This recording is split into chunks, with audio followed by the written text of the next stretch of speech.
Chaque mardi soir, de 21h à 23h, branchez-vous au FM 103.3. Carl Beaulieu, moi-même Francis Tremblay, nos collaborateurs et nos invités décortiquent l'industrie du transport de fond en comble. Le camionnage traverse une crise et l'industrie a besoin d'une voix forte. Avec On the Road Québec, vous avez la parole, entrevues, discussions, opinions et lignes ouvertes sont au programme. Peu importe où vous êtes, comptez sur notre équipe pour vous informer et vous représenter.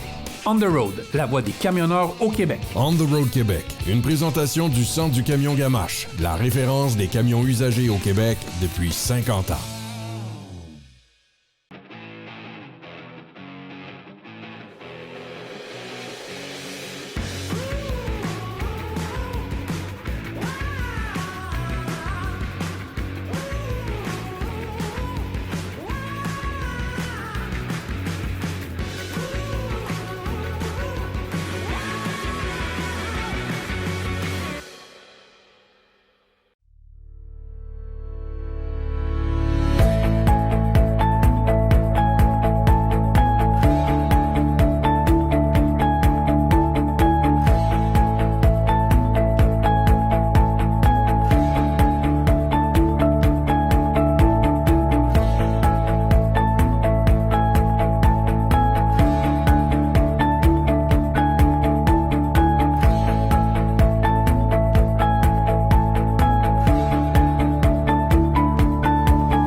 Salut tout le monde, bienvenue à On the Road de Québec, le podcast. J'espère que vous allez bien.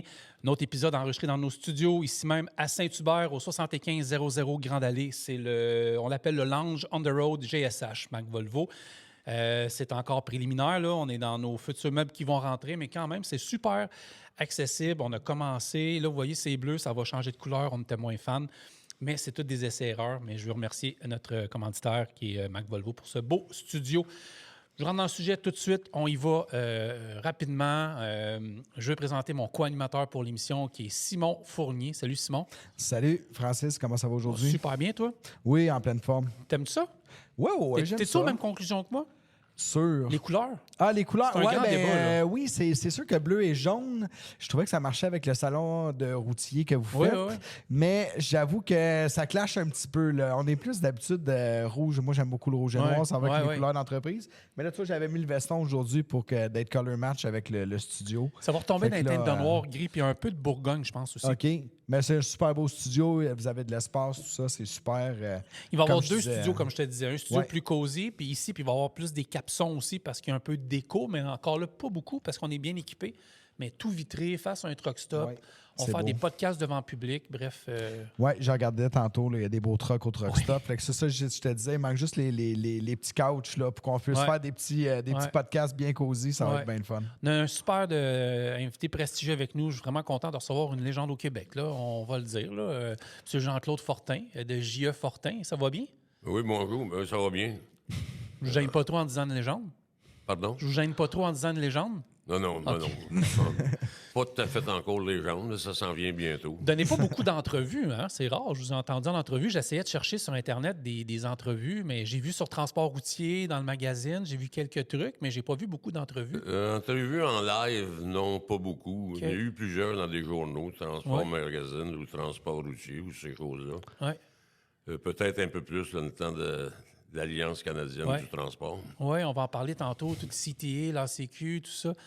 Moi, parce qu'on a dit sur Internet que vous alliez être avec nous aujourd'hui, puis là, on a eu une vague, tu as vu, une vague de commentaires qui sont rentrés. Là. C'est rare qu'un invité est aussi polarisant. Là. Oui, je vais Ouais. t'avouer que j'ai pas beaucoup regardé les médias sociaux hier, Il y a eu beaucoup de cause commentaires. fête de ma blonde. Oh. Donc, hier soir, j'étais en souper tête à tête au restaurant, mais Jean-Claude m'en a parlé tantôt. On s'est parlé pendant qu'on s'en venait ici, puis fait que je vais prendre le temps de lire ça. Parce que mais- vous regardez tout. Je vous vois aller ces médias sociaux, n'en manquez pas une, hein? Non, j'étais assez, à mon âge, j'étais assez actif. Oui. Transport, beaucoup dans le monde des courses, par exemple. Ouais. Ça a toujours été ma passion. Oui. Ça a toujours été ma vie. Puis ça occupe encore beaucoup de temps. Oui. Il y a la question qui est arrivée le plus, même en privé, le monde voulait savoir comment que vous alliez.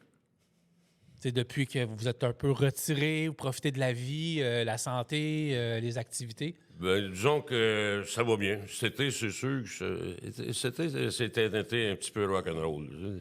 C'est la première fois que je manque tant de courses que ça.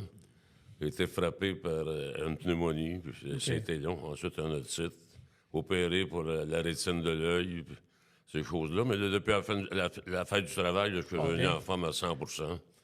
C'est sûr que c'était un gros changement, oui. Mais on a encore beaucoup à s'occuper avec la location de terrain. Un passe-temps, on cultive 300 arpents de maïs et de soya, puis une érablière. Puis la passion d'aller aux courses, de tout suivre les courses.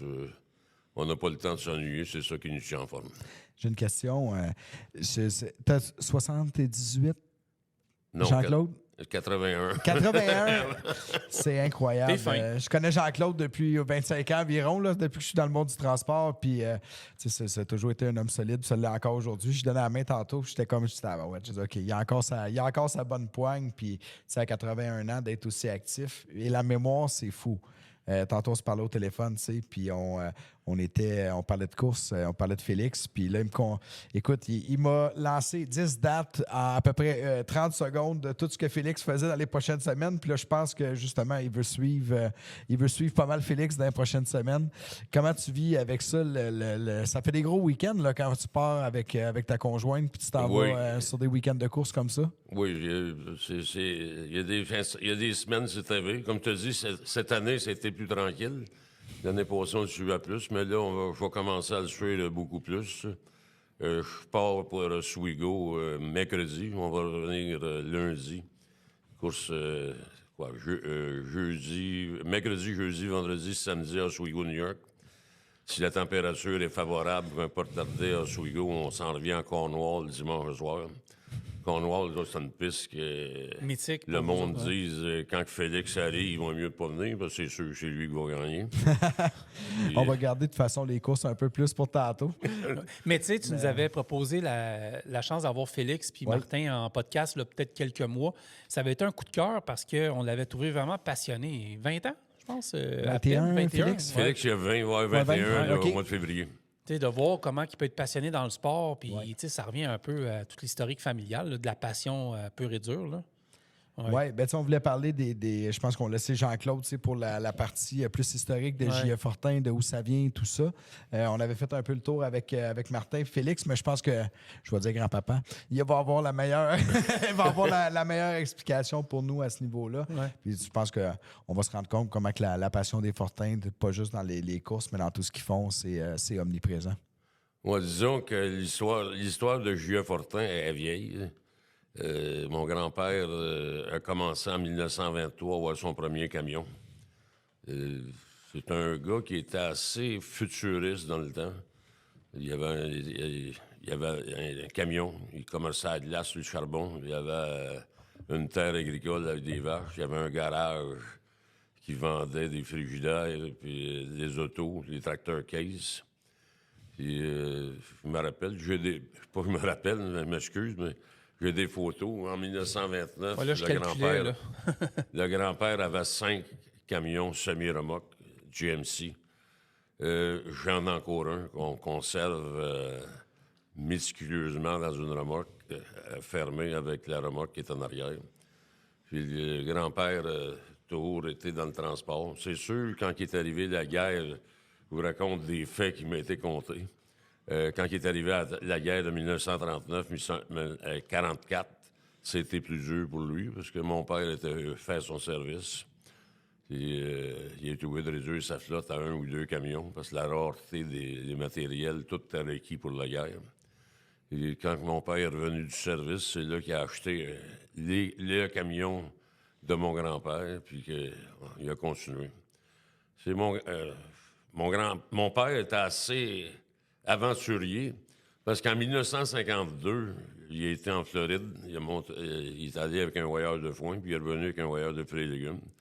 Dans ce temps-là, c'était un Fargo à gasoline, aujourd'hui mieux connu peut-être sur Dodge. Mais il fallait le faire en 1952, partir de Napierville, puis aller à Pompano Beach, en Floride, avec un camion. C'était beaucoup de quoi. Parle pas de couchette, rien, là. C'est des... Non, on appelle ça aujourd'hui, on dit que c'est un décab, Okay. un cab ordinaire. Tu m'as volé la Le question. sleeper cab n'existait pas dans ce temps-là. Puis pas d'interstate, rien, fait que c'est de la Non, petite route, je pense- la 9, puis... Je pense que la seule chose qui existait, là, de mémoire qui était comptée, il y a une partie du New York Thruway puis le New Jersey Turnpike. Après ça, c'était... Ouais. La 95, ça n'existait pas. là. C'était pas à 9, la 1, la 301, ces petites routes-là, puis jusqu'à Jacksonville. Puis, ouais. Ensuite, mon père s'est mis à grossir tranquillement. 55, 50, 56, là, il avait acheté plusieurs Mac. Puis, il a continué dans les fruits et légumes. Et ensuite, on s'est établi à Saint-Bernard-de-la-Colle. C'est en 1957 ou 58. Le lieu qui était encore existant? Oui, c'est OK. encore Ouais. identique. Il y a une partie du garage. Le premier bureau et garage est là. Ensuite, en 69, on a agrandi en entour. Puis, à cette époque-là, les Américains n'avaient pas le droit de rentrer. C'est nous autres qui faisaient qui prenaient ces trailers-là, puis ils livraient tout partout dans la province du Québec. Ensuite, ça allait évoluer un peu plus. Ça a été déréglementé. Puis, disons que ce qui nous a donné un gros coup de pied, c'est quand la déréglementation est arrivée au Québec et aux États-Unis. Coup de pied, Là, un bon ou un mauvais? Pardon? Un bon ou un mauvais coup de pied? Un bon. Un bon coup de pied, hein? Ouais, parce qu'on était en compétition avec des compagnies comme Maslin ou Kingsway ou Smith, ou toutes ces choses-là. Tout était réglementé. On avait le droit d'aller aux États-Unis, mais avec des marchandises exemptes. C'était des fruits et légumes, du foin, ces choses-là. Puis quand ça a déréglementé, ça donnait l'opportunité de faire n'importe quoi. Ouais. On a monté la flotte à peu près jusqu'à 125 camions. On faisait toute la côte est des États-Unis, du Maine aller à l'est de la Mississippi River jusqu'en Floride, quelquefois un peu plus loin. Et c'était l'histoire de J.A. Fortin. On a toujours été dans le produit alimentaire. On a tout desservi, toutes les chaînes, les grossistes au Québec. Je me rappelle, en 5 ans, j'ai une idée qui me vient, en 56, j'avais été avec un des chauffeurs aller chercher un voyage de bananes à Norfolk, Virginie. Dans ce temps-là, le Chicopee Bay Bridge n'était pas fait. On prenait un traversier à Cape Charles, traversé. J'ai lâché l'école, mais même à l'âge, c'était pas supposé, mais à l'âge de 15 ans, j'embarquais avec les chauffeurs, puis le soir, c'est moi qui chauffais faire le New York Thruway, parce qu'il n'y a pas grand trafic. Fait qu'à 15 ans, j'avais l'habilité de conduire un camion. J'ai toujours aimé conduire. J'ai conduit jusqu'à l'âge d'une trentaine d'années. Un autre coup, je chauffais régulier. Ensuite, j'avais plus le temps.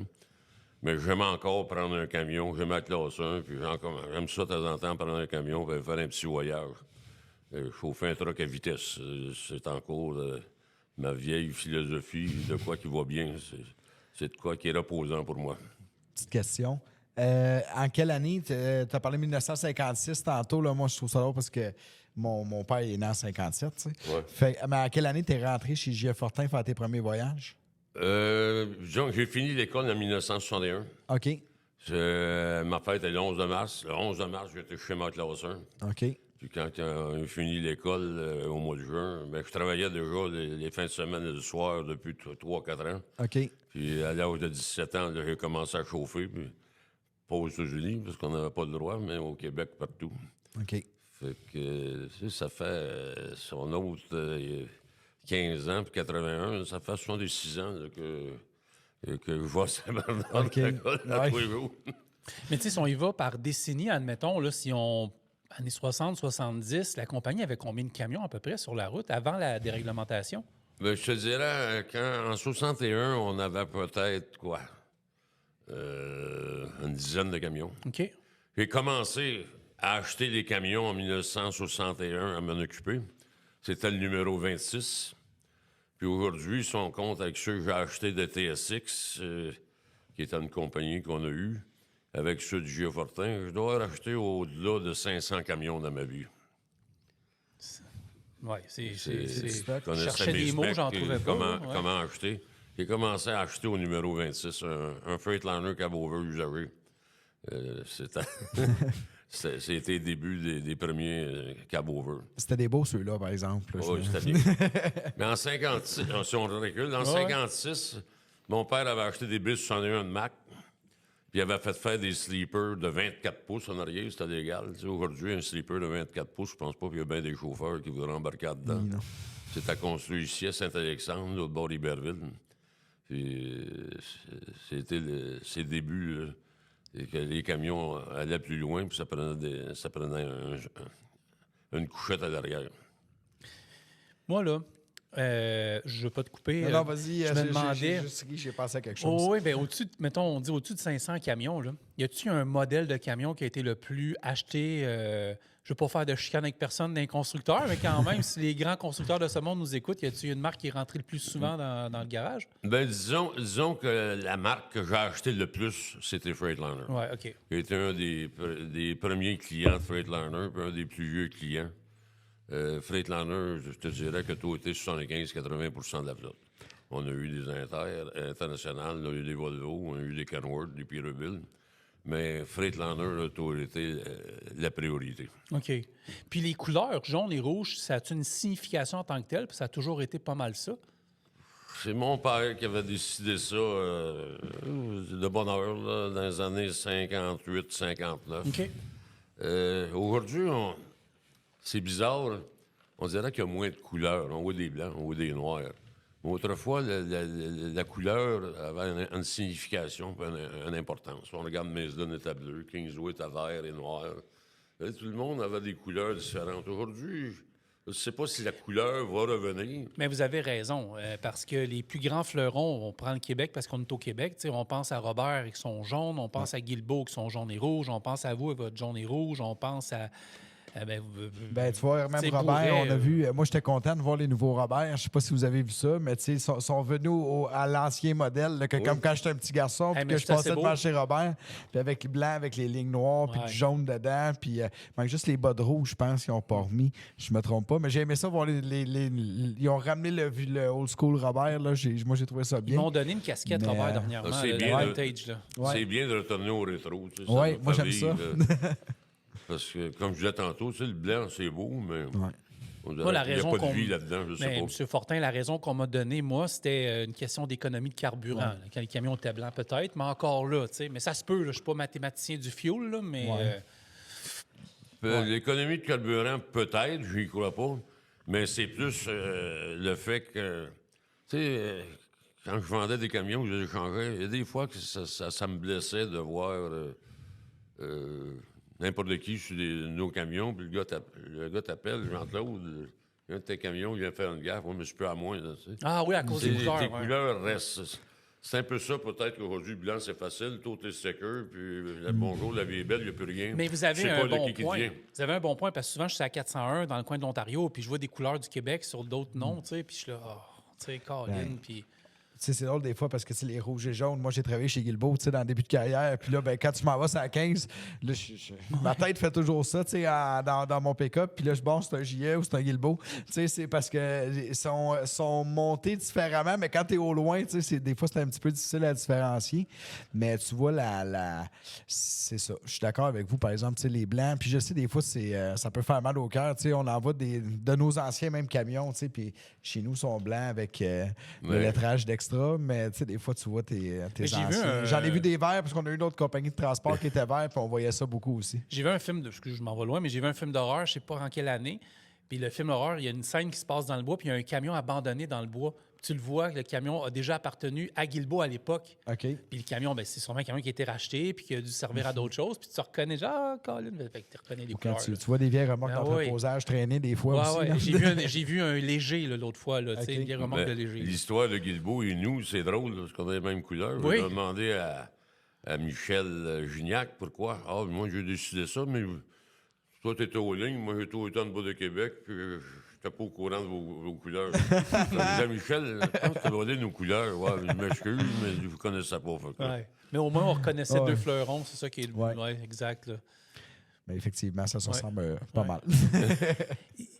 Je veux parler encore de l'histoire de l'entreprise. Les années 70-80, vous étiez là à temps plein, impliqué à temps plein. C'était vous le big boss, on peut dire. Là.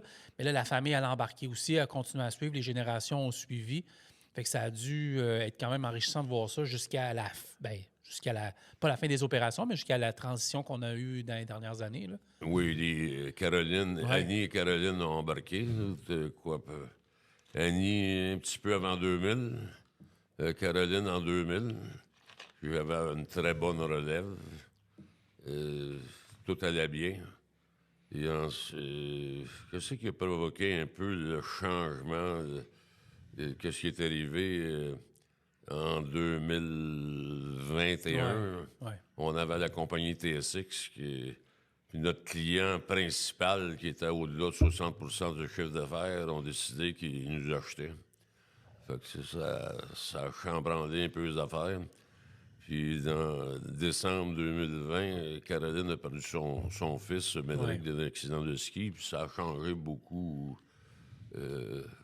Les priorités. la compagnie. Puis, Ouais. Annie ne voulait pas rester toute seule. Et c'est là que...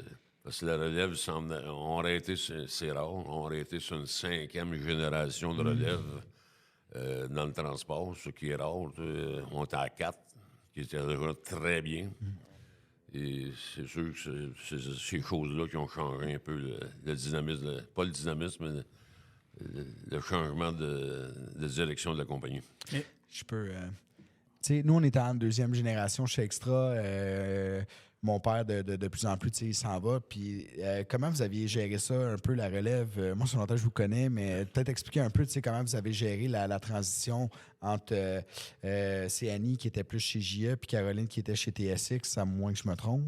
C'est bien ça. Tu sais, comment vous aviez préparé ça, puis tout ça, la relève, jusqu'à temps, l'événement tragique, malheureusement, qui est arrivé? Parce que je sais que c'était pas ça le plan initial, là, à la base, là. Non, la relève, elle s'est très bien passée parce que Annie, c'était son intention. Elle était une des premières graduées. Si on regarde à l'UQAM, le cours qu'il y a eu en transport avec la Fondation en transport du Québec. Puis, la relève était très bien planifiée. Caroline, on a eu une opportunité. Vu que les deux étaient là, puis on avait la chance de prendre l'expansion, puis d'avoir un autre créneau. C'est bon d'être spécialisé dans un domaine, mais des fois, c'est bon d'avoir un à côté, mais qui est encore dans le transport. Si un peut ralentir un peu, l'autre est actif, un ralentit, l'autre est plus actif. Puis ça faisait un complémentaire pour tenir les deux compagnies occupées. On peut s'échanger de l'ouvrage ensemble. Puis ils couvraient les mêmes territoires qu'on faisait. Ils faisaient la côte est des États-Unis. Fait que c'était pas de quoi une aventure que tu t'en vas en Ontario ou dans l'Ouest canadien ou des choses de même. C'était dans le même jardin. Fait que c'était bien facile à gérer, tu sais. Fait que c'était une belle expérience. On ne le regrette pas. OK. Quand on parle d'affaires du US, il y a beaucoup de compagnies qui redoutent ça. Moi, j'ai cette expérience-là maintenant.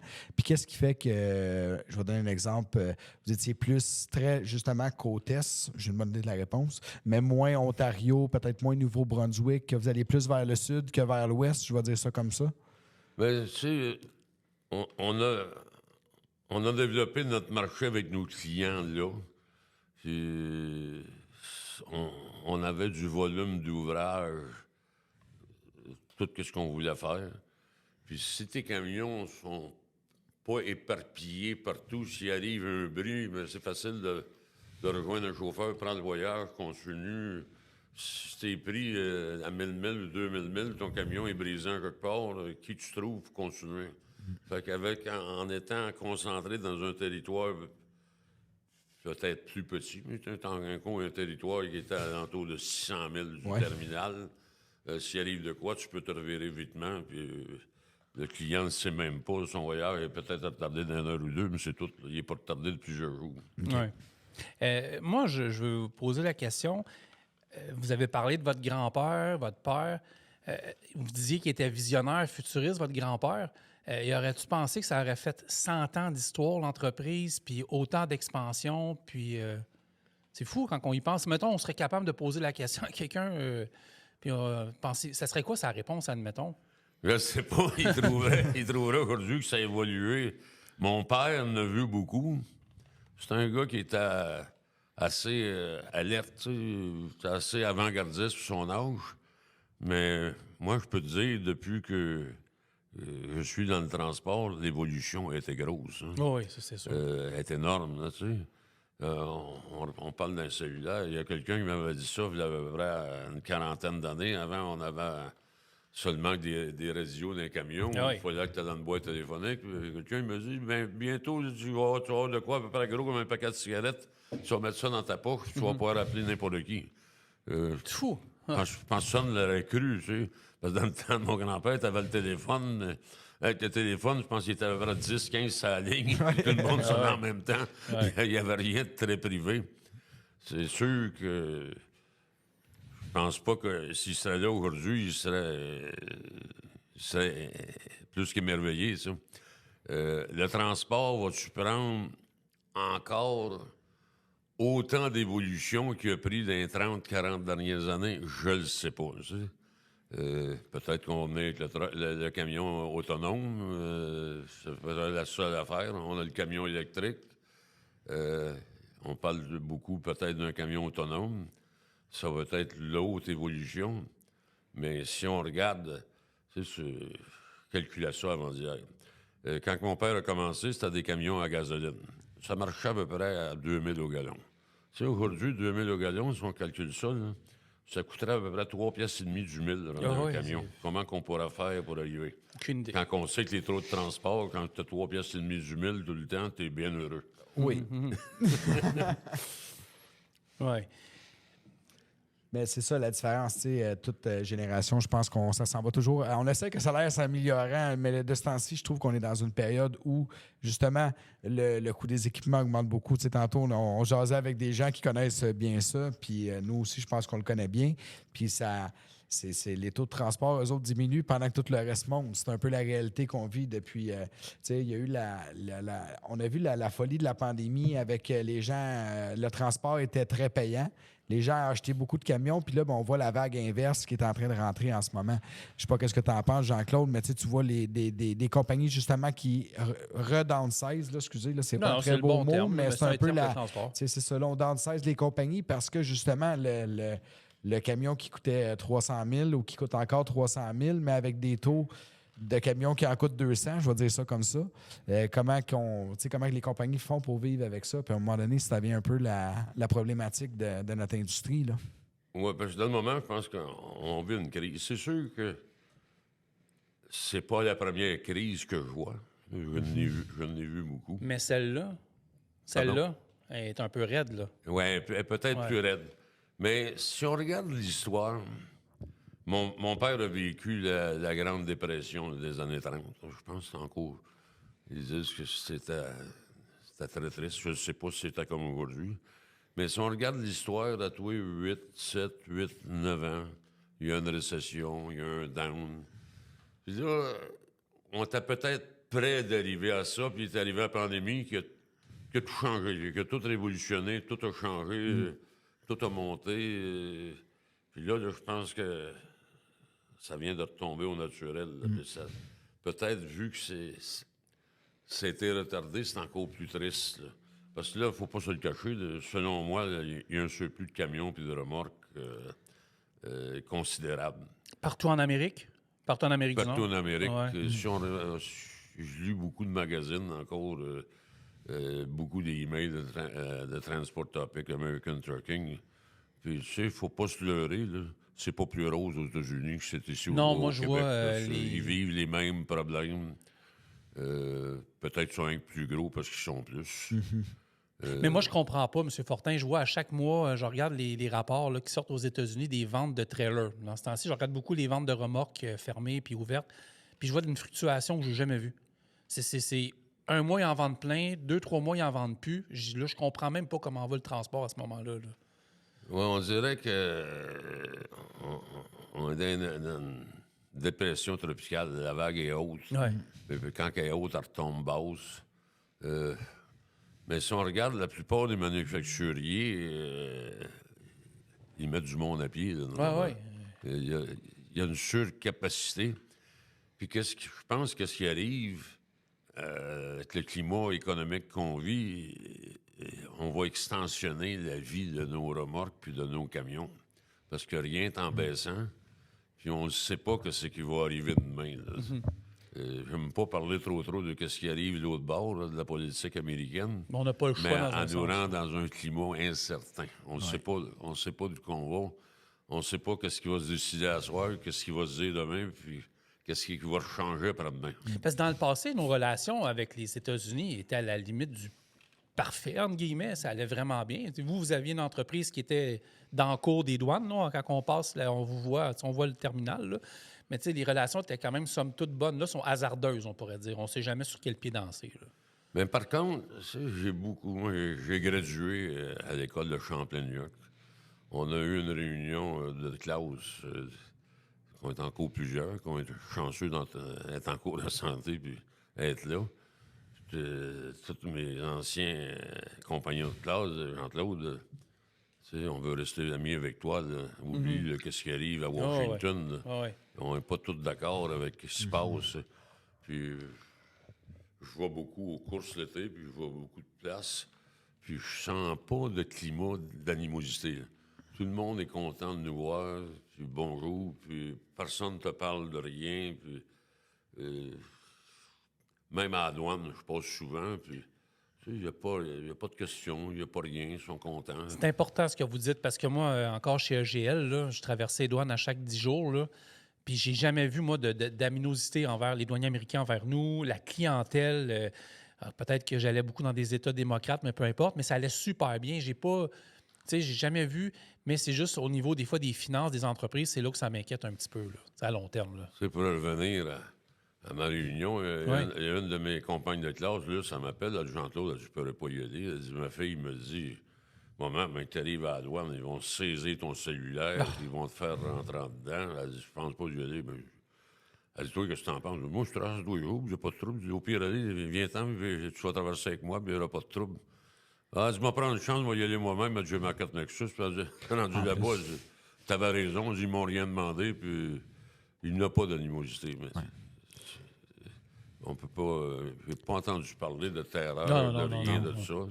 Je pense que nos médias sociaux, ici de la télévision, je pense que les Américains sont moins au courant de ce qui se passe aux États-Unis que nous autres avec TVA, LCN ici au Québec. Ouais. Mais tu sais, je pense qu'aussi les médias sociaux aussi en rajoutent une couche par-dessus ça parce que tu sais, la peur d'avoir peur, là, moi je crois que les médias sociaux, j'aime ça, je suis souvent là-dessus, mais ça amène une certaine peur d'avoir peur. Tu sais, je parlais avec, on a des chauffeurs qui travaillent pour nous qui font des États-Unis depuis toute leur vie. Puis là, ben, tu sais, l'histoire du test d'anglais, ça les stresse. Tu sais, il y a des gars qui sont, ou des femmes, tu sais, qui sont moyens en anglais, mais tu sais, ils se débrouillent dans leur domaine, ils sont capables de...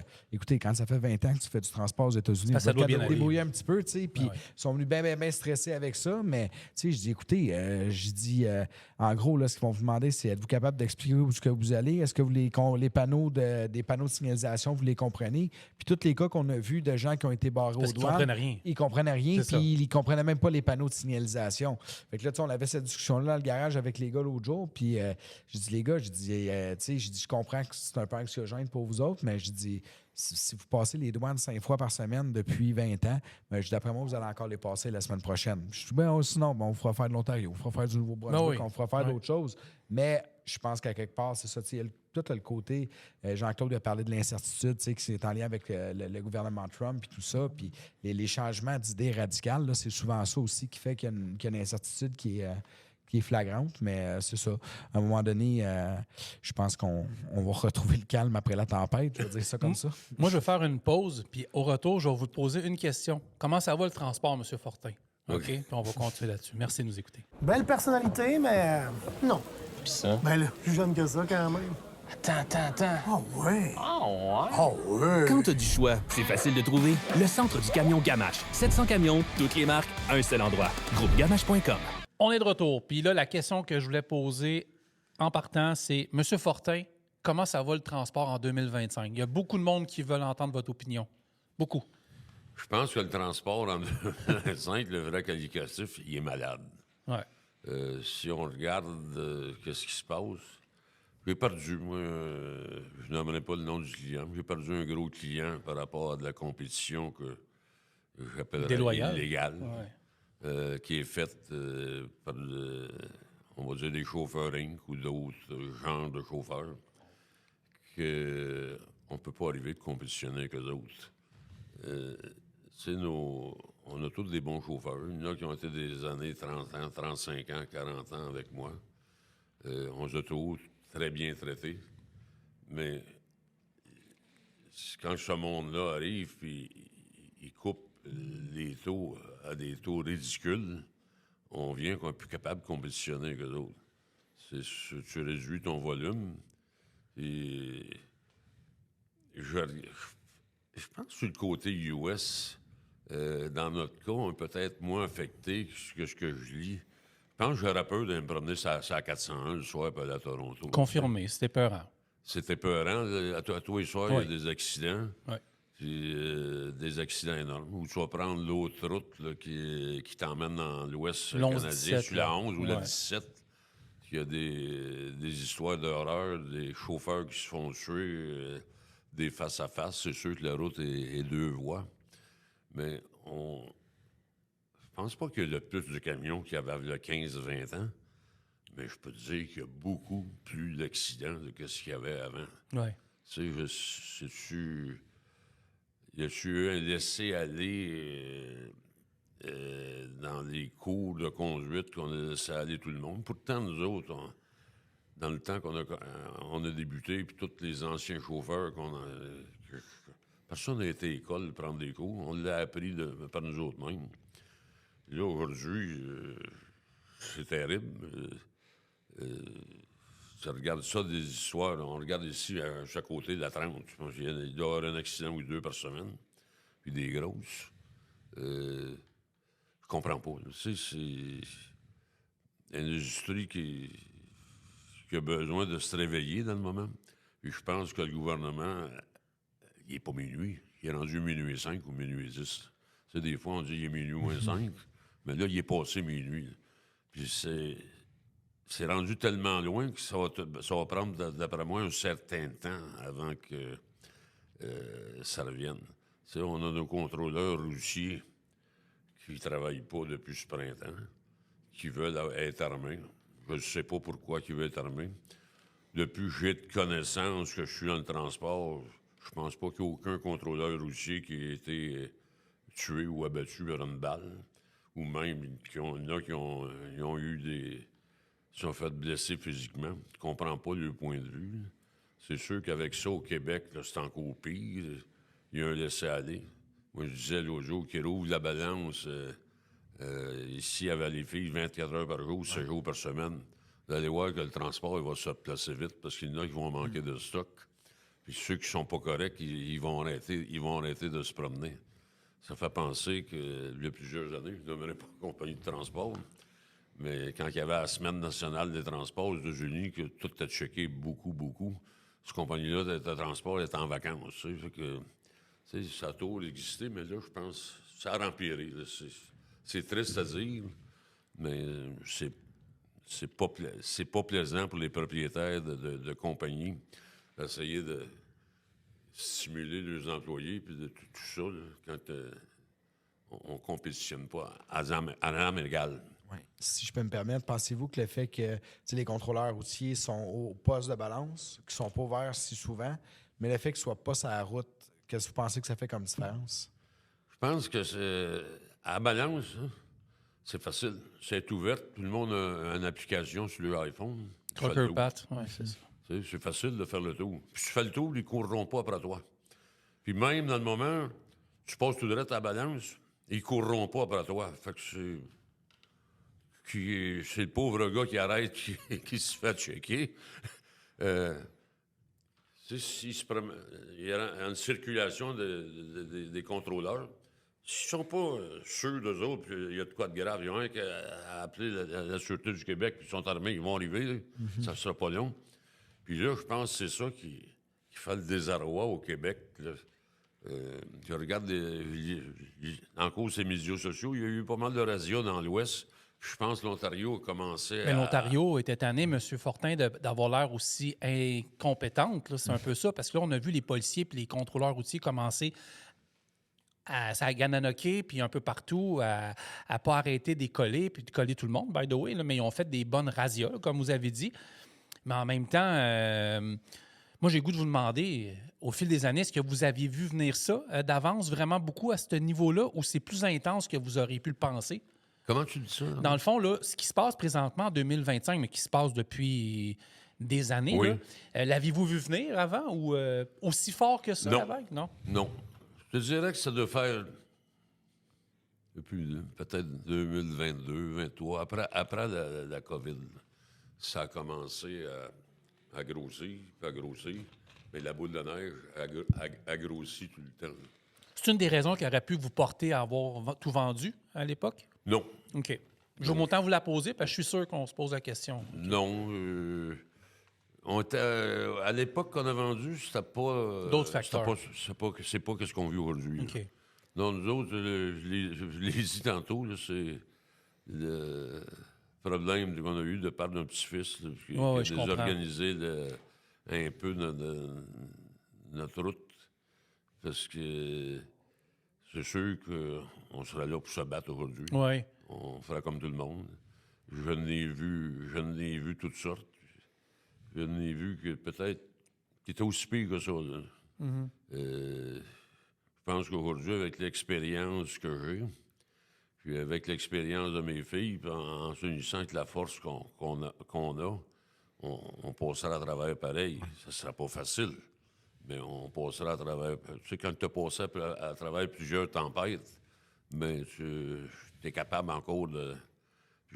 Même à l'âge que j'ai là, j'ai encore le vouloir. Je ne les aurais pas laissés tomber. Je suis là pour les supporter au bout. Oui, je comprends. Mais vas-y, Simon. Ouais, non, mais tu sais, ça, quand tu regardes. Moi, je m'appelle Jean-Claude, là, j'appelle pas M. Fortin, parce que ça fait longtemps qu'on se connaît, tu sais. Puis quand tu as passé toutes les crises, tu sais, les taux d'intérêt des années 80, des années 90, la crise de 2001, la crise de 2008, tu as passé au travers toutes ces crises-là, tu sais. Jean-Claude, il est là depuis tout ce temps-là, tu sais. Puis là, je peux pas aller plus en arrière parce que j'aime ça, l'histoire. Je connais pas les autres crises avant ça. Je voulais que tu me parles de son grand-père. mais- Ouais, c'est ça. Ben, tu sais, on peut parler de la guerre et tout ça, mais là, même Jean-Claude, il était jeune pas mal dans ce temps-là, là, fait que je pense que c'est un Tu nous enfant. montres quand la guerre est finie. Ben, ça, je me dis, là, je calculais tantôt, j'ai été 45. T'es dans quoi? 40, autour de Moi, je suis né en 45? 44. 44, ça, je pensais. OK. Fait que, un bébé de la fin de la guerre, comme on dit. Donc, c'est ça, tu sais, la résilience de cette génération-là est tellement élevée. Tu sais, fait que faut que ça prenne un gros événement, tu sais, pour arriver ça. Puis, vous parlez de bataille tantôt, puis j'ai le goût de vous amener sur un terrain, tu sais, qui est l'association du camionnage, le CTA. On était rendu là, je pense, un Ouais, on peu était dans ce rendu qu'on là. voulait jaser, mais tu sais, parlez-nous de votre implication, puis comment vous avez vu ça. Moi, je suis là depuis 25 ans. Je suis arrivé à 17 ans, j'en ai 42 aujourd'hui, puis j'ai toujours vu là-bas. Annie, par la suite, qui a pris le relais pour la famille Fortin au niveau du conseil d'administration, puis vous qui avez continué avec le CTA. J'aimerais ça que vous nous parliez de ça un peu, puis que vous expliquiez comment votre implication est arrivée là-dedans. Ouais, je me suis impliqué. J'ai été élu au conseil d'administration du Québec en 1993. J'ai été à l'association à peu près jusqu'en on regarde 23, peut-être 6-7 ans avant. Et ensuite, depuis le commencement du CTA, Canadian Trucking Alliance, j'ai été toujours impliqué. Quand l'entente a été signée à Vaudreuil avec M. Bradley dans le temps, j'étais là. Puis j'ai été toujours dans ceux qui ont toujours supporté au-delà de 20 ans. Il y en a plusieurs qui étaient là, mais tu sais, on est toujours là régulièrement. Hein. Il y a Pierre Aubin, moi, Claude Robert. Donc, Claude Robert a été le premier Québécois à être président de la Canadian Trucking. OK, je ne savais pas ça. OK. Oui, Ouais. Claude a été, je ne me rappelle pas juste quelle année. Ensuite, j'ai été chanceux de redevenir le deuxième Québécois à être à l'association. Ça n'a pas été facile. C'est que tu as une province anglaise contre toi. Mm-hmm. Mais c'était une belle expérience. J'ai peut-être bien pas frappé le meilleur temps pour être là. C'est arrivé dans pleine pandémie. Fait que c'était pas des meetings live, qu'on pourrait dire. C'était des meetings sur Teams, ces choses-là. C'était pas dans un temps facile. Mais j'ai aimé l'expérience, aller chercher des contacts, toutes ces choses-là. Encore, je suis en contact avec eux autres, je reçois des emails constamment. Mais c'est de valeur que le Québec, on devrait supporter un peu plus l'association canadienne. C'est sûr que les meetings sont tous en anglais. C'est pas tout le monde qui est parfaitement bilingue ici au Québec qui se sent à l'aise des fois de venir. Mais une bonne chose, il n'y a plus de meetings aux États-Unis. OK. Parce que ça, on s'est fait critiquer beaucoup. Puis moi, j'en étais un qui a suggéré ça. Puis avec la pandémie, ça a réglé la chose. Parce que c'était quasiment inconcevable. On a des belles places au Canada ou au Québec qu'on peut faire des meetings. Tout à fait. Pourquoi les meetings étaient aux États-Unis? Ben, c'est parce que moi, j'appelais ça le Boys Club des gars d'Ontario qui ont tous des condos à Scottsdale, Arizona. Ben, OK. golf, c'est le paradis du golf. OK. Fait que c'est sûr que si je fais un meeting, et c'est au mois de mars, le golf, c'est moins prestigieux. Regina peut-être. ou Ouais, Peut-être c'est le ça. ski, il n'y a pas de problème. Ouais. C'est sûr que Edmonton, Alberta ou Scottsdale, Arizona, j'ai mon choix est fait, c'est Edmonton. Non, non, J'ai c'est pas jamais vrai. été à Scottsdale, mais je pense que j'irais jouer au golf, moi aussi. Ouais, ouais, ouais. Moi, j'ai une question à vous poser par rapport à tout ça. Tu sais, des fois, puis là, c'est plus, on va parler plus aux camionneurs qui nous écoutent. Tu sais, des fois, je vois les camionneurs sur les médias sociaux, puis à raison ou à tort, des fois, ça vient varger un peu là, sur l'ACQ. Puis je trouve des fois qu'ils c'est raide beaucoup parce que moi, j'ai vu ce qu'ils ont fait, puis c'est pas facile pour des mouvements comme eux d'aller devant le gouvernement, puis des fois tomber sur des gens qui sont pas aussi vite qu'on voudrait. Mais comment ça se passe? Parce que d'après moi, ces gens-là travaillent assez fort depuis des années, que ce soit les associations pan-canadiennes. Pourquoi des fois on a l'impression que les gouvernements ne nous écoutent pas, même si on travaille fort et on leur parle? Mais je te dirais, c'est pas que le gouvernement n'écoute pas, mais regarde l'histoire des gouvernements. Aussitôt que tu deviens familier avec un ministre, il y a un changement de ministre. Bon, on l'a vu cette semaine, là. Ben oui. Fait que là, tu recommences encore à zéro. Hein. C'est pas drôle, Tu sais, là. des gars comme Mac Cadieux. Mac, j'étais là quand on l'a engagé. J'étais à l'association. J'étais un de ceux qui était sur le comité de sélection. Et il y en a qui vont dire, Mac, il l'aime pas, là, peut-être dans les petites compagnies. Mais c'est un monsieur qui a l'air à bien vivre ça, là. Je lui vais aller, ça n'a pas l'air à le déranger bien, bien. Là. Ouais, Non, c'est ça, Mac, exact. Ouais. tu sais, le gars qui est directeur général dans l'association, il faut qu'il soit Sois prêt à ça. politicarieux un peu. Tu sais, parce que faut que tu écoutes les sous-ministres, tu écoutes le ministre, il faut que tu y ailles. Tu y vas trop raide, tu vas te faire revirer. Puis le temps que tu essayes d'emmener ça, là, il y a un des gars au ministère qui est transféré. Puis on a une politique ici, que ce soit le gouvernement fédéral ou provincial, quand tu as un ministre 2 ans, 3 ans, ben il s'en va ailleurs. Fait que là, tu recommences. Parce que tu as eu des bons ministres, mais ils sont pas là longtemps. On dirait que... Je ne sais pas si c'est une idée en haut qu'ils veulent pas que le ministre vienne familier avec le milieu. Je sais pas. Là. C'est dommage. C'est dommage, mais la vie est de même. Ouais, là, ouais. qu'est-ce que On tu a veux? les élections 4 ans. En partant, En c'est plus. normal un peu, mais je pense qu'on on a fait beaucoup de congrès de l'Association du camionnage ensemble, puis on en a eu des meilleurs, puis on en a eu des moins bons. Oui. On en a qu'on aimait plus. Moi, personnellement, la ministre Guilbeault, je pense que c'est quelqu'un que j'aimais bien. C'est sûr que là, je pense que le scandale de sa clique est venu lui faucher les orteils, comme on dit. Là. Mais, tu sais, elle avait une prestance qui était intéressante. Je pourrais en nommer d'autres aussi qui en ont eu, autant les libéraux, les caquistes, les partis québécois. Mais le manque de continuité, c'est ça qui nuit, je pense, à notre industrie. Je suis d'accord avec Jean-Claude là-dessus parce que tu viens chercher, on travaille, tout ce qui se fait dans le transport se fait sur du long terme. C'est des infrastructures, c'est des règles, c'est des choses à mettre en place. Puis quand on parle des fois ACQ, CTA, ça va bien parce que la réglementation est pan-canadienne, c'est au niveau des heures de service comme ça.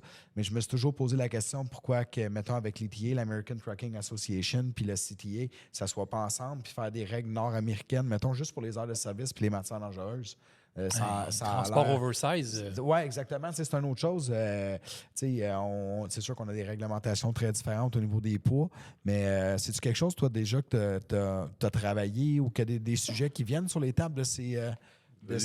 poids... L'économie américaine ou le transport américain et canadien est un peu différent. Ici... Parce que on se dit, ici, on a beaucoup de produits bruts. Oui. C'est pesant. Aux États-Unis, ils transportent des produits qui sont transformés. Ouais, OK. C'est rare que tu vas avoir un voyage qui va être si pesant que ça, si overweight.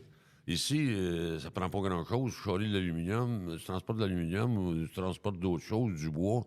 C'est massif, c'est pesant. Puis nos distances sont longues. On n'a pas le choix, je pense. Mais je pense, ici, les routes sont brisées par rapport aux camions. Moi, là, je suis pas d'accord pantoute. Parce que si je regarde la 87, puis je regarde mon autoroute 15 qui part des lignes, qui va à Candiac, c'est les mêmes camions qui transportent. Hein.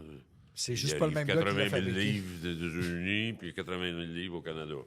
C'est pourquoi tu t'en viens sur la 87, tu dors, puis aussitôt que tu traverses les lignes, tu es réveillé, tu t'en vas dans les trous. Mais je pense que c'est nos constructions de routes qui sont pas adéquates. Puis ici au Québec, on voit pas loin. On n'apprend pas. Pour le futur. Je vais revenir à un cas qui est un peu cocasse un peu. Pierre Aubin et moi, on va être mandatés quand ils ont fait la 30 pour aller discuter avec M. Chevrette pour faire la nouvelle 30. Fait qu'on disait à M. Chevrette, vous avez bien pensé que ça va être 4 voies, hein? Ah oui. Ouais. Je pense que vous n'avez pas compris comme il faut, M. Chevrette. Oh oui, 2 symboles, 2 sur l'autre. Non, M. Chevrette, c'est 4 symboles, puis 4 sur l'autre. C'est ça que ça veut dire 4. Tu sais, on le voit aujourd'hui. Là. Juste ici, là, la 30. Essaye de... Tu sais, nos ponts ou overpass sont faits. On ne pourra pas mettre 3 puis 4 voies. Là. On va vivre le restant de notre vie avec 2 voies. Ou un congestionné à la journée. Tu t'en vas aux États-Unis, c'est drôle. Il y a de l'espace. Ils vont s'ils veulent mettre une autre voie, ils ont de la place pour la mettre. Ici, on n'a pas de place. Moi, j'étais résident de Boucherville, là, au Longueuil. J'ai vu vraiment les limites de Longueuil-Boucherville, puis je travaille à Boucherville, puis tu pars, puis je descends souvent dans ton coin, comme tu sais, puis je prends jamais à 30. Ben non. Pourquoi? Parce qu'en partant, je sais que s'il faut que je traverse toute Longueuil pour me rendre à la Pierreville, je sais que je vais perdre moins de temps, parce que la 132 est à peu près jamais. Pourquoi? Parce que tu as 3 et 4 voies. Au pire, à 4-5 heures, tu as un peu de ralentissement. Mais si tu vas à la 30, une chance sur 2. Puis c'est sûr qu'entre la 20 et la 10, tu vas jamais à quelque part. C'est écrit dans le ciel. Puis tantôt, on parlait des camionneurs. J'ai le plus grand respect pour les camionneurs, mais des fois, là, sur la 30, c'était peurant. Là. Ça y va, puis ça... Une question amène, de plaque. Ouais, tu sais, je ferai pas ces commentaires-là, mais ça reste épeurant. Puis on a vu, sans revenir sur tous les accidents qu'il y a eu dans les dernières années, dans les 2-3 dernières années, le dossier encore du monsieur qui a été arrêté en Californie il y a 2 semaines, c'est incroyable, tu sais, mais on voit les gens rouler, mais il y a tellement de stop and go sur la 30 à cause du fait que, justement, ils l'ont pas mis à 3 ou à 4 voies.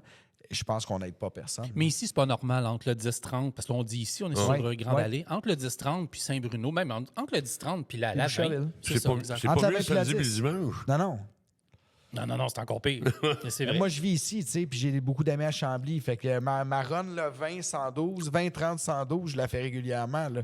Puis c'est impossible que tu passes straight. À part d'aller m'entraîner à 6h30 le matin, parce que je vais m'entraîner des fois à Chambly le matin tôt, mais c'est le seul temps qu'il n'y a pas de trafic. Non, exact. J'aimerais ça vous poser une question. Vous avez vu, dans les dernières semaines, les camionneurs se sont un petit peu fâchés après l'industrie du transport parce qu'ils ont peur de perdre leur emploi, ils ont peur d'être sur les routes, ils sont aussi tannés d'être nommés comme des kamikazes un peu par la population. Avez-vous un message aux camionneurs, camionneuses qui roulent puis qui ont peur de leur avenir dans le métier? Moi, je les comprends un peu, mais en même temps... Ouais, je les comprends. On passe peut-être pour les méchants. Les camions sont gros. Mais je pense que il y a beaucoup d'automobilistes, c'est-à-dire, ils n'ont pas l'impression de ce qu'un camion peut être. Tu sais. On remarque, plus les autos sont petites, plus ils sont dangereuses pour un camion. Il faut penser que le chauffeur de camion, là, c'est sûr qu'il y a un gros véhicule, mais il y a des angles morts.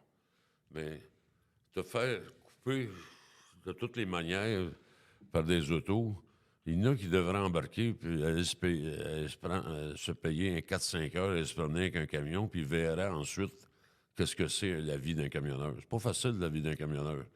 Puis je pense qu'elle est plus dure aujourd'hui qu'elle était dans notre temps, tu sais. Aujourd'hui, si on regarde ça, il n'y a plus de truck stop, il n'y a plus d'arrêt. Le gars il arrive sur un client, ben des fois, à cette heure, ils n'ont même plus de toilettes pour eux autres. Quand j'ai commencé à transporter, arrivant quelque part, le monsieur, il me donnait 2 piastres, il va manger au restaurant, puis un heure après, la remorque était vide, puis t'attendais pas. Mais aujourd'hui, c'est pas une vie facile d'être camionneur. Moins de considération. On manque de respect pour les camionneurs. On devrait être plus respectueux pour eux autres. C'est sûr, quand tu l'as été, camionneur, tu le comprends, mais celui qui l'a pas été, il ne sait pas ce que c'est la vie. Je retournerai peut-être pas, j'aime ça chauffer, là. Je retournerai peut-être pas chauffer longue distance, partir avec mon cooler, puis emmener mon lunch pour la semaine. Tu sais. Selon vous, ça reste encore un beau métier? C'est encore un beau métier, oui. Il est peut-être moins attrayant que dans le temps de nous autres. Parce qu'autrefois, c'était une gloire d'être un chauffeur de camion, d'être camionneur. Puis tout le monde respectait. C'était les jobs, les emplois qui étaient les plus rémunérés. Aujourd'hui, c'est pas tout à fait ça. Je pense que les camionneurs méritent mieux que ça. Mais le contexte économique, avec la compétition déloyale qu'on a de certaines compagnies on va dire Brampton, Ontario, parce que tout le monde vient de Brampton. Je ne sais pas comment il y a de 1000 camions à Brampton, mais il y a de l'air d'en avoir beaucoup. Ça ne donne pas la vie facile. Mais je pense qu'il faut avoir espoir. Puis c'est encore... tu sais, t'es libre, t'es pas libre de toi. C'est sûr. Tu sais, on a... Le logbook électronique est arrivé, tout le monde est à compte. Aujourd'hui, je jase avec les chauffeurs. M'en passerait Puis ils pas. ne retourneraient plus au logbook en papier. Non. La vie est plus facile. Peut-être, des fois, c'est un petit peu compliqué, mais c'est pas si tragique que ça l'était. Non, je suis en meilleure santé, moi. C'est ça. Ouais. Tu sais, comme je disais à bien du monde, il y a des records, il ne peut abattre. On les a tous battus. Fait que oubliez ça, là. Tu s'en vas à Miami à 26 heures, là, ça n'existe plus, ça. Prends le temps, puis repose-toi, puis sois plus en santé. Oui. Mais qu'est-ce que je disais, des fois, le plus, les camionneurs n'ont plus les arrêts. Ça, c'est bien beau, on dit. Faut comment tu prévois 1 heure ou 2 d'avance où tu vas arrêter. Parce que les aides routières, ici au Québec, c'est encore pire. Il n'y en a plus où ils sont congestionnés. Des truck stops, il n'y en a plus. Aux États-Unis, des bouts qui y a des truck stops, il faut que tu arrives à 7 heures le soir, 6 heures. Sinon, c'est Ça terminé. arrive plus tard que ça, tu vas être parqué sur le bord du chemin, puis tu vas dormir là. C'est pas la manière la plus facile. M. Fortin, arrivé dans l'État de Washington ou en Virginie à 8 heures le soir, vous allez vous stationner en Caroline du Sud. Là. C'est quasiment ça, tellement que c'est plein. Là. C'est ça, c'est dense. C'est volumineux. Là, Ouais. Tu sais, je peux vous dire la différence entre l'Europe et ici. Là, j'ai fait oui. pas mal de routes en Europe cette année, puis j'étais allé en Allemagne plusieurs fois. Puis ouais? les truck stops, pour moi, sont beaucoup mieux. Puis il y a de la place pour se parker. Puis c'est pas parce que c'est si volumineux en termes de place, mais c'est beaucoup mieux aménagé. Il y a de la place pour rentrer avec ton camion, te parker comme il faut. Moi, j'ai pas fait beaucoup les États-Unis. Puis j'ai déjà descendu à New York, des choses comme ça, puis fait quelques truck stops. Puis c'est vrai qu'il y a de la place, mais il y a du volume aussi qui rentre. C'est ça qui arrive. Mais ce que j'ai remarqué, c'est que le Québec, c'est désolant. L'autre matin, je suis parti tôt pour descendre dans la région de Québec, puis avec ma copine qui est européenne, puis elle n'en revenait pas. Elle a dit, mon Dieu, elle dit, on doit bien parker tout croche. Je vais laisser le mot anglais, là. Ouais. Mais elle me dit ça en anglais, tu sais, puis je dis, c'est la réalité. J'ai dit, si on descend, puis on s'en va, c'est à 87, les service centers sont mieux faits, je crois sincèrement. Puis il y a beaucoup plus encore de truck stop, malgré que moi, je trouve que ce qui manque, c'est on n'a plus nos petites places familiales comme avant. Ben, où c'est à on pouvait 80. arrêter manger. Tu montais à Gatineau, là, il y avait 3-4 places que tu pouvais arrêter. Moi, j'ai fait des routes de pain de nuit comme helper quand j'étais plus jeune. Puis on arrêtait toujours au même restaurant avec les mêmes serveuses. Puis moi, on dit, tu sais, moi, j'aimais ça. Puis la bouffe était bonne. Il reste T'étais le pas obligé de Wilton. manger. T'étais pas obligé de manger des hamburgers, des Ouais. Big Mac puis des IW à la semaine longue, là, tu sais, là. Puis je comprends. Puis le coût aussi des repas est très cher, là. Mais entre Plattsburgh puis Albany, il reste le La Scotties. 16 à Wilton. C'est ça, c'est tout. OK. Tu sais, avant, quand j'ai débuté à chauffer, on peut arrêter à tous les 20 000. Il y avait des restaurants partout. Ouais. Tout le monde se connaissait. Puis je la fais souvent, la 87. Là, je la fais une fois ou deux par mois. Puis il y a la 16. La 16, c'est tout. Puis ça rouvre à 6 h le matin, puis ça ferme à 8 h le soir. Oui, c'est plus Win Over Close, là, c'est fini, ça. Là, Ouais, c'est ça. Depuis la OK. pandémie. Mais avant, c'était du 24 heures. Ouais. Puis c'était toujours le même monde. Ouais. Puis je disais ça à quelqu'un l'autre jour. Là, on n'avait pas de cellulaire, on n'avait rien. Avant, je pouvais appeler un truck stop, puis un tel truck stop. Je disais, mon chauffeur Simon s'en vient. Là. Veux-tu dire qu'il m'appelle? C'est sûr que quand Simon aurait rentré au truck stop, là, la serveuse elle a dit, appelle ton boss, et il a appelé tantôt. Mais c'est plus ça aujourd'hui. là. Non, Mais non. C'est changé, là. Drastiquement. Oui. Bien, c'est sûr que les moyens de communication sont beaucoup améliorés. Puis ça, je pense pas que c'est une mauvaise chose. Des fois, on est peut-être tannant en tant que patron. Mais avec nos chauffeurs, mais tu sais, je pense qu'on essaye de.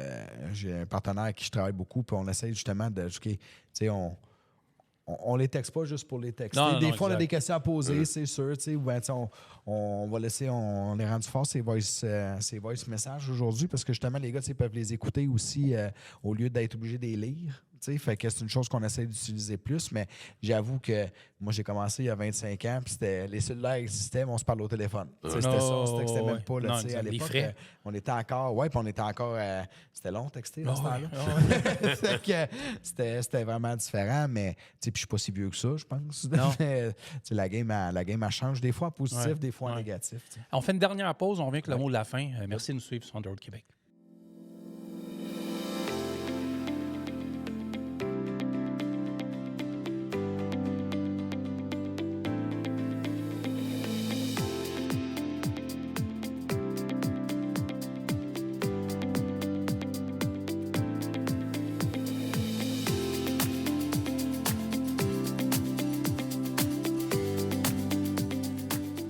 On est de retour, puis je laisse aller Simon parce que là, il est question de quelque chose qu'il ne fera pas tout de suite, c'est la retraite. Ouais. Ouais, Parce non, que je si je suis t'agace. Jean-Claude, il me reste 39 ans à travailler. Fait que là, je vais être correct. Ouais, mais si t'es Simon, t'en restes peut-être un peu moins. Là. Ouais, non, c'est ça. Mais, Hey, mais j'aime merci, ça hein, travailler, by the moi. way. Ça fait 3-4 invités que tu nous amènes, c'est vraiment bon. Là. Ouais, Fait que, ben, ce Fortin, ça va être dur à battre. Ouais, je pense que ça va Ouais. être dur à battre. Ouais, Je ouais. savais le pire, c'est que c'est Jean-Claude qui m'a appelé parce qu'il a écouté le podcast de Félix puis de Ouais. Martin. Puis il dit, Ouais. j'aimerais peut-être ça. J'apprécie tout ça. en passant beaucoup. C'est très Ouais. apprécié. Puis je sais que les gens vont apprécier beaucoup d'avoir de vos nouvelles aussi. Là. Fait que, Ouais. J'ai texté Ouais. Carl, on a réglé ça. Ça a pris un gros 2 minutes et demie. oui, là. puis la vérité, là, pourquoi il y avait autant de monde dans la salle de conférence? Là, quand j'ai écrit à Michel Larocque, j'en ai de la belle. Il était pas. Vendredi, il y a d'autres visite. choses à faire. Là. Il attendait, il a commandé du poulet, il attendait. Carl Lapointe est resté en haut, tout le monde voulait rester. Tu sais, fait que, Ouais. ouais. Non, c'est ça. Puis on avait une petite rencontre d'anciens aujourd'hui. Là, en haut, c'était le fun. Ça, Ouais, des gens ouais. qui sont avec nous autres Ben depuis oui, longtemps. tout du monde connaissait. Ben Ah oui, ouais. c'est ça. Fait que quand j'ai été me chercher fait du bien sandwich pour le plus moral loin. de voir tout ce monde-là. Ben oui, Ah ouais, c'est ouais. ça. Tout le monde est accueillant. Oui, oui. effectivement, Mr. Archambault, toute la clique, Ouais. là, c'était bien le fun. Ouais. Je vais t'amener sur la retraite, semi-retraite, je vais dire ça. Moi, je connais ce que tu fais un peu de tes semaines. Les Fortins, vous avez, je sais que je sais pas si c'est toi de la famille, vous avez beaucoup de terre. Oui, tu sais, la passion de la terre, je suis né au monde sur une terre agricole, dans le rang des Patriotes à Napierville. C'est mon grand-père était un cultivateur. Mon père a débuté aussi dans la culture. Puis, la passion est au demeuré là. On a beaucoup d'arpents de terre en arrière du garage. On cultive à peu près 300 arpents en maïs et en soya. On a une érablière aussi qui est familiale, qu'on fait du sirop pour s'amuser, comme Ouais. un peu ton père Ouais. fait aussi. Je pense Parce qu'on a un qu'on petit dirait peu que plus. au mois de mars, c'est bien, t'es dans le bois, puis tu sens la vapeur. C'est de quoi de bien. Les quelques mois en Floride. Pardon? On profite des quelques mois en Les Floride. quelques mois en Floride, mais il faut revenir pour le temps des sucres. Le temps Oui. des sucres, c'est important. C'est sûr que il faut avoir laissé le transport, mais le temps de s'occuper on a beaucoup de... Pas ça, on a beaucoup de terrains à louer Oui. à Saint-Bernard-de-la-Colle. On a de grands parkings immenses. On a plusieurs clients qu'on loue d'espace de stationnement de camions. Projet de développement pour. Parce que je pense que le terminal vous appartient encore. Hein? Ouais, le terminal nous appartient encore. Puis adjacent au terminal, on a plusieurs centaines de mille pieds carrés de stationnement. Puis des clients comme C'est ce Guy qu'on Lebeau, voit Watson. là, quand on est aux douanes en Quand truck, quand tu on es aux tourne. douanes, Là. je regarde à Ouais, droite. je les vois. là, Ouais. c'est OK, là. OK, OK. Est-ce qu'il y a des projets d'agrandissement sur ces terrains-là? Oui, on regarde. C'est sûr que le contexte économique américain, ça allait bien bout. Là, ça a diminué un petit peu. Là. Il y en a tu vois que le transport est moins occupé. Là, mais ça va repartir. C'est une question de temps. Parce que si on regarde la rive sud, il n'y a plus de place station. Non, tout à fait. là. Napierville est la dernière place, puis il ne reste plus grand-chose à Napierville. Non. Fait que la place suivante, c'est Saint-Bernard-de-la-Colle. Fait que, Puis après ça, il faut traverser l'autre bord des lignes. Fait que là, on va être dans le pont, on va avoir d'autres problèmes. Mais si jamais vous voulez jaser de Napierville, de Saint-Bernard-de-la-Colle, lâchez un petit coup de fil à Jean-Claude, vous allez avoir du fun. Moi, je fais ça des fois avec, puis il connaît tout le monde. Ça vaudrait pas- ça vous- Il sait quel terrain est à vendre, il sait quel terrain est libre. Vous auriez pu Simon être va maire. checker ça. Vous auriez pu être maire de Saint-Bernard? Non, OK. non. La politique, à mon âge, il faut prendre... on oublie ça. Là, Ouais. tu sais, c'est pas à mon âge qu'on commence à faire de la politique. Il faut prendre le temps un peu plus libre. Tu sais, comme on parlait tantôt de course, Ouais. c'est sûr Ouais, que... C'était le prochain sujet. Ouais, mais tu sais, j'ai passé beaucoup de ma vie. J'ai commencé à aller aux courses, à aller voir Jean-Paul Cabana à l'âge de 10 ans, ici à la Prairie, au Campton Park. Puis je suis Jean-Paul... j'ai été propriétaire de l'auto de Jean-Paul Cabana au-dessus de 20 ans avec d'autres personnes. Puis quand Jean-Paul a pris sa retraite, c'est bizarre. J'ai été avec Caroline courir en BMX. On a couru partout aux États-Unis. On a été en Europe. On a fait 3 championnats du monde. Puis après que Caroline a arrêté, Martin est arrivé dans le portrait. Puis j'ai embarqué avec Martin. On était aux courses partout avec Martin. Puis là, c'est les 2 petits-fils. Jérémy puis Félix. Il y en a un autre que je suis au hockey. Le gars à Caroline, lui, Ouais. est rendu à Elmira, New York, avec les aviateurs d'Elmira. C'est un gros Il est saut bon? pour lui cette Ouais. année pour aller, il appelle ça le prep school. OK. Ouais. Mais je pensais pas qu'aux États-Unis, que le hockey était si développé que ça. Il est plus développé qu'au Québec ici. Ben oui. Ben, en fait, Maintenant, la Ligue junior majeure du Québec aurait tout à apprendre des collèges américains en ce moment, là, parce qu'on Ouais. perd des espoirs, mais en même temps, être parent, je pense que j'enverrais probablement mes enfants jouer aux États-Unis parce que le système scolaire fait en sorte que ça se développe bien. Là. Ben, Parce c'est qu'ici, au Québec, il y a 3 écoles de hockey qui se comparent aux autres. T'as Rigaud, il y en a 2, Bishop ou Stansted, là, c'était vrai tout. Ah, je pense que c'est Parce Bishop. qu'il avait été vu par un éclaireur américain, puis il y avait 3-4 écoles qui l'avaient demandé, puis il a choisi d'aller à Elmira, New York. OK. Fait que, justement, après-midi, Caroline est partie là. Il joue en fin de semaine à Rochester, New York. Ah, OK. OK. Fait que là, un à Fulton en fin de semaine. Fulton qui est pas bien loin. C'est ça, parce que là, tu vas en avoir un à Fulton, un à Rochester. Ouais. Fait que là, tu pourrais quasiment faire un aller-retour, aller voir un petit fils courir, l'autre jouer au hockey. Ouais, Ça mais tient un là, grand-père occupé, là, ça. Là. Mais demain soir, là, il y a un 75e anniversaire d'un de nos. Je vais être là, moi aussi. Toi, tu vas être là aussi, puis on va se voir là-bas. C'est vrai. Ça aussi, ça fait partie du Oui. patrimoine, c'est des grands amis.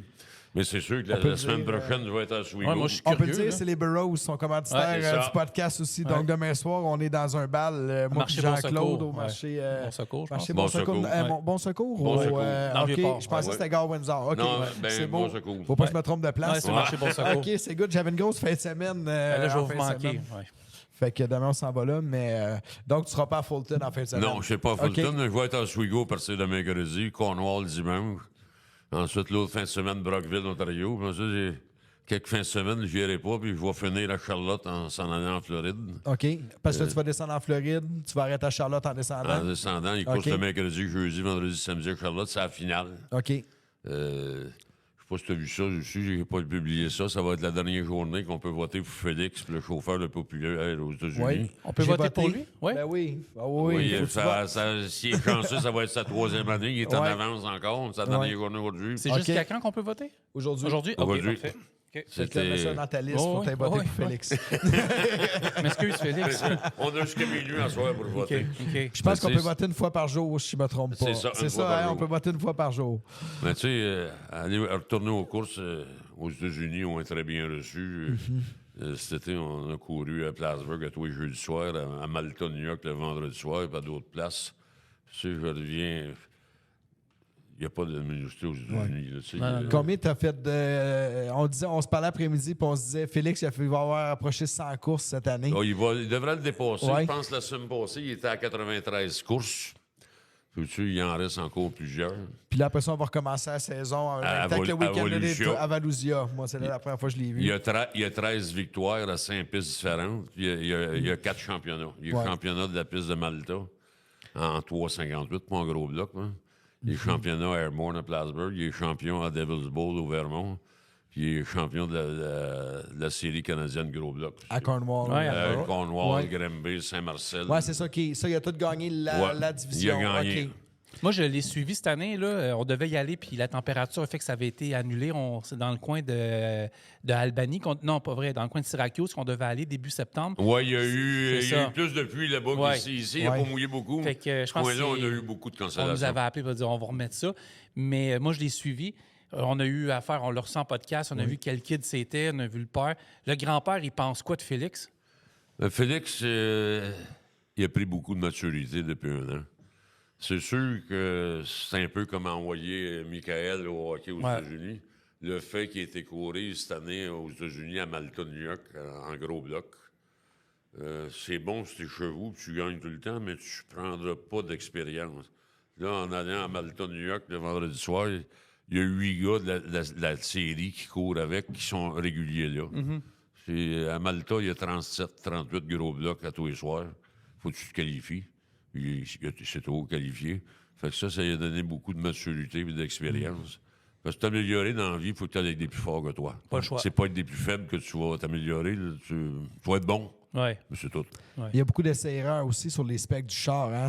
Moi, j'ai entendu parler beaucoup parce que j'ai un ami qui est dans Pro Stock, puis il est très chum avec Steve, le crew chief. Puis je sais qu'à Malta, c'est pas Steve, c'est un autre quelqu'un d'autre qui c'est organise une la équipe voiture. américaine qui est là C'est parce que ça. c'était trop demandant de, OK. là, tous les vendredis soirs avec le tout. Oui, parce que là, c'est essais-erreurs aussi. Des fois, là, on essaie quelque chose le vendredi, ça marche bien, puis le samedi, la piste a changé, Mais ça marche que- moins bien. La Terre est une science. Hein? OK. Il n'y a pas une piste qui est pareille. Température change beaucoup. Tu peux arriver, c'est sec, l'humidité tombe le soir, ou le gars met un peu plus d'eau. Une piste de terre, c'est en évolution constante. Tu sais, tu t'en vas pour la finale, tu dis, elle devrait être de même. Elle fait pas ça, là. Il y a de quoi qui n'a pas changé. Tu sais, la semaine passée, on était en Saint-Marcel. Le vendredi soir, il a fini 3e. Puis samedi soir, ça ne marchera pas. Ouais. Tu sais, la piste n'a pas changé.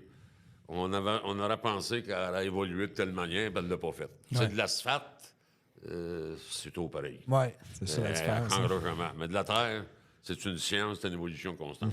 Il y a beaucoup à apprendre. Tu sais. C'est des années d'expérience. Mais Félix, c'est sûr que s'il continue de même, d'après moi, il est bon pour s'en aller dans le late model américain. Le late model. C'est pas un gars qui va aller sur l'asphalte. Je pense Non, pas c'est que tu vas ça, le voir non, à non. Daytona. Non, là, on en a parlé la C'est dernière pas, fois. c'est pas un gars, mais tu as beaucoup de gros circuits aux États-Unis sur la terre battue. Disons que les meilleurs chauffeurs de NASCAR viennent de la terre battue. Oui. Le late model, c'est une auto qui est puissante, c'est grosse. Les bourses sont très attrayantes. Là, c'est sûr qu'on se concentre dans le nord-est des États-Unis. Mais lui, les courses automobiles, c'est sa passion. Fait que c'est son rêve. Fait que- Ah non, mais tu sais, je sais pas si je peux prendre 2 minutes, mais Ben tu sais, le garage est pas loin de mon bureau, puis pas loin de ma maison, parce que moi, c'est tout proche.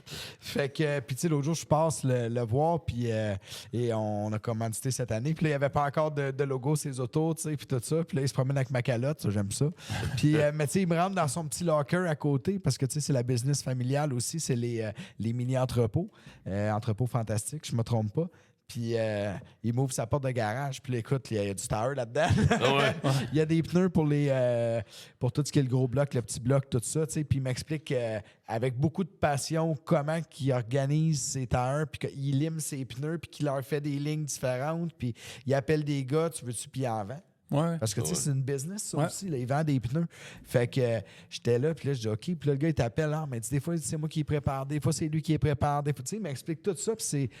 Il y a 21 ans, c'est un homme d'affaires, tu sais, dans le Déjà. fond. Puis Ouais. c'est ça que Martin nous expliquait, tu sais, c'est le fortin dans lui, il est là, mais le côté roi aussi, tu sais, parce qu'on sait que vous êtes 2 familles d'entrepreneurs, puis ça, c'est ça qui est beau. Je trouve ça beau à voir, tu sais, je vis ça, moi, chez moi. Mon grand-père maternel, c'est un entrepreneur, mon père, c'est un entrepreneur, puis tu sais, il y a les 2 côtés qui se mélangent des fois un peu dans nous, puis ça, je trouve ça encore plus beau, je pense. Ouais. Je sais pas, toi, en tant que grand-père, tu sais, quand tu t'en vas aux courses avec lui, puis qu'il n'y a pas toujours la bannière, ben, tu sais, nous autres, on voit le bon côté des choses sur les réseaux sociaux. Quand il a fait 1, 2, 3, puis grand-papa est à côté, grand-maman, la blonde, le père, la mère, tout ça. Mais quand il y a, comme la semaine passée, tu sais, vendredi, ça a bien été, samedi, ça a moins bien été, qu'est-ce qu'il fait le grand-père dans ce temps-là? Puis, vas-tu parler à son petit-fils pour jaser un peu avec? Comment tu vis ça? Non, ça, Non? il y a assez d'expérience. Je ne vais pas lui dire, tu as peut-être fait une erreur. S'il en a fait une, il y a assez pour lui. Oui. Moi, ça fait quoi? 65 ans, vos courses. J'ai été avec différents chauffeurs. J'ai jamais été voir un chauffeur après et dire t'aurais dû faire ci, t'aurais dû faire ça. Il sait lui-même s'il a fait une erreur. Quand on avait parti le Club 5A de Jean-Paul Cabada, on avait rentré, on était 10 associés. On en avait un parmi nous autres que lui, il en savait un peu plus. Premier course, il disait à Jean-Paul, il me semble que t'as freiné un peu trop vite là, puis l'autre place, t'as freiné trop tard, t'as pas pesé ça sur le gaz. Ça marche pas. C'est lui qui le mène son corps. Ouais. Il le sait. Puis, s'il a fait une erreur, Il sait. c'est sûr que s'il sort, puis il n'est pas de bonne humeur, j'ai pas le temps d'aller parler. OK. Il sait qu'il a fait de quoi. Puis, non, moi, je lui laisse gérer. Je n'irai pas jamais dire un mot pour rajouter, t'aurais dû faire ci, t'aurais dû faire ça. Là. Il le sait. Puis, c'est pas à moi de le juger. Ouais. C'est à lui. Je parlais plus de la tape dans le dos. Tu sais, c'était plus dans ce C'est ça, sens-là, ouais. parce que je suis sûr que non, personne. Puis personnellement, tu sais, Non, je mais vais dans les moi, je regarde paddocks t'as des bien fois, fait. tu sais. Puis, ouais, c'est Ça ça. arrive à soir, mais tu sais, je n'aurais pas dit, t'aurais dû faire ça. Ouais, non, mais je pense pas que c'est une bonne affaire d'aller voir un pilote et dire comment chauffer son char. Non. là, mais c'était plus dans le sens, tu sais, t'es-tu le grand-père réconfortant ou. Mais il y a des fois qu'il me ou stresse, tu moi. les back un peu, puis tu. Non, ouais, le te plus stresses. stressant, c'est quand il est en avant, là, Ouais. puis il y a des jaunes à 2-3 tours de la Ouais. fin, puis ça Ah ouais. commence. Ouais. Tu sais, ça, c'est plus stressant. un petit Des peu. fois, il m'envoie des vidéos, puis là, tu check, je l'ai tenu, tu sais. Puis là, j'ai toujours un petit thumbs up, puis j'y envoie quelque chose, Ah ouais. tu sais, puis tout ça. Ouais. Puis on se crée une relation par les réseaux sociaux, tu sais. Puis, tu sens la. Moi, j'aime ça, là. J'ai aimé ça au garage l'autre jour, la fierté familiale, les pancartes, c'est ouais. j'ai des morceaux du char dans mon entrepôt, parce que mon père en a acheté, je pense, un Acan il y a 2 ans. C'est ça. Mais je ne vais pas trop non, tirer, c'est je correct, sais ma pas combien de temps j'ai il une dernière reste, question. fait que- C'est quoi vous avez le goût de dire à vos pères dans le transport, tu sais, quand je les perds, P-A-I-R-E, là, avec un S, là, dans le fond, vos collègues, puis avec la crise qu'on vit actuellement, on va s'en sortir ou y a-tu... Mais je pense que la première chose, Je profite de l'occasion de tout remercier mes employés loyaux qui ont été avec moi. Il y en a des 10 ans, des 20 ans, des 30 ans, des 45 ans. Je sais qu'il y en a qui vont m'écouter. Je les remercie de tout nous avoir soutenus d'année en année dans les épreuves, ci et ça. Puis, mes confrères dans le transport, on a eu toutes des belles relations. Je pense pas que j'ai d'ennemis dans le transport. On a tous eu des chums. Puis je pense que faut pas désespérer. Comme on dit, le beau temps est en avant. Oui. Fait qu'on garde espoir. C'est ça. On garde le cap sur l'espoir. Il ne faut pas regarder en arrière.